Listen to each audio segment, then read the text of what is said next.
जब से अमेरिका में हमारे देश के प्रधानमंत्री नरेंद्र मोदी जी के मित्र डोनाल्ड ट्रंप राष्ट्रपति बने,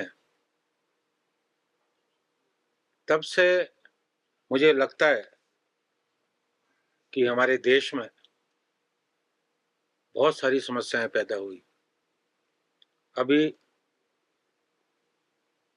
यूएस एड के नाम पर 21 मिलियन डॉलर की मदद जो है हमारे देश में वोटर टर्नआउट के लिए दी गई और ट्रंप साहब ने नाम लेकर कहा कि ये मदद मैंने अपने परम मित्र मोदी साहब को दी। ये बहुत बड़ा प्रश्न है कि ये मदद किसको दी गई और क्यों दी गई। भारत एक लोकतंत्र है, हमारे अपने संसाधन है, हमें विदेशी मदद की क्या जरूरत आन पड़ी। और ये वोटर टर्नआउट के लिए जो मदद हुई है, ये कहीं ना कहीं अप्रत्यक्ष रूप से हमारे देश के जो मतदाता हैं, उन मतदाताओं को प्रभावित करने का प्रयास है। और आपने अभी सुना होगा कि महाराष्ट्र के चुनाव के बाद लोकसभा में विपक्ष के नेता माननीय राहुल गांधी जी ने प्रेस वार्ता की और महाराष्ट्र के चुनाव में जिस ढंग से धांधली हुई, उन्होंने तथ्यों के साथ अपनी बात मीडिया के सम्मुख रखी कि पार्लियामेंट चुनाव के बाद विधानसभा के जो चुनाव है, कितने नए वोटर जोड़ेंगे। वो पूरी तथ्यों के साथ उन्होंने बात रखी।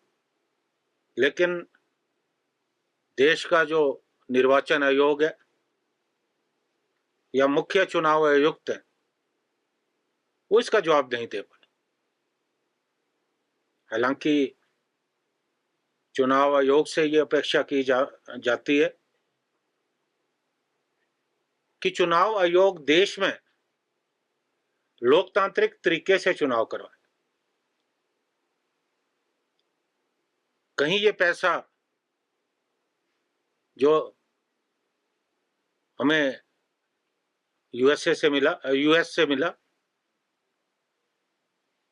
वो जो वोटर टर्नआउट हुआ उसको प्रभावित करने का प्रयास तो नहीं। ये एक बहुत बड़ा प्रश्न। ईवीएम को लेकर हमेशा से संदेह जो है व्यक्त किए हैं विपक्ष के नेताओं ने, और आज पूरी दुनिया में जो भी परिपक्व लोकतंत्र है, वह ईवीएम से चुनाव नहीं होता। हम अमेरिका की बात करें, सबसे बड़ा लोकतांत्रिक देश है, या यूरोप के जो तमाम देश जहां लोकतंत्र है, वहां ईवीएम से चुनाव नहीं। और जहां ये ईवीएम बने हैं, वहां भी जो चुनाव है वो बैलेट पेपर से होता है। और ट्रंप साहब ने एक बात और कही कि मुझे ईवीएम पे विश्वास नहीं, कि मशीनों के साथ छेड़छाड़ हो सकती। तो शायद हो सकता है कि यह सुझाव उन्होंने अपने परम मित्र हमारे देश के जो प्रधानमंत्री हैं मोदी साहब को दिया हो। अब उस पर कितना गौर करते हैं, देखते हैं। और जब वो मोदी साहब अमेरिका की यात्रा कर रहे थे, बड़ा बढ़ा चढ़ाकर उनके जो संबंध है ट्रंप साहब, उन्हें मीडिया में उजागर किया जा रहा था। उसी समय जो अवैध रूप से जो अप्रवासी अमेरिका में थे, हालांकि हम उनका समर्थन नहीं करते, उनका जिस ढंग से वो अवैध तरीके से वहां गए, किस तरह से उनको हथकड़ियां लगाकर सैनिक विमान में भारतवर्ष भेजा गया। ये देश के सम्मान में बहुत बड़ी चोट थी। और जबकि जो रूस और चीन के अवैध प्रवासी वहां पकड़े गए, उन्हें नागरिक विमान से भेजा गया। ये भेदभाव क्यों? ये भी एक बहुत बड़ा जो है प्रश्न है। और आज हमारे देश की जो गलत आर्थिक नीति है, उस वजह से पिछले कुछ महीनों से 87 लाख करोड़ जो है निवेशकों के मार्केट में डूबे। क्या कारण है, ये समझने की जरूरत है। हमारा जो रुपया है वो लगातार गिरता जा रहा है डॉलर के मुकाबले। और यही नरेंद्र मोदी जी थे जब विपक्ष में, कि जब रुपया गिरता तो देश की साख गिरती। आज मैं पूछना चाहता हूं, आज लगातार रुपया गिर रहा है तो क्या देश की साख नहीं गिर रही? जिस तरह से अमेरिका ने रेसिप्रोकल टैरिफ लगाया, उससे हमें बहुत ज्यादा नुकसान हो रहा है।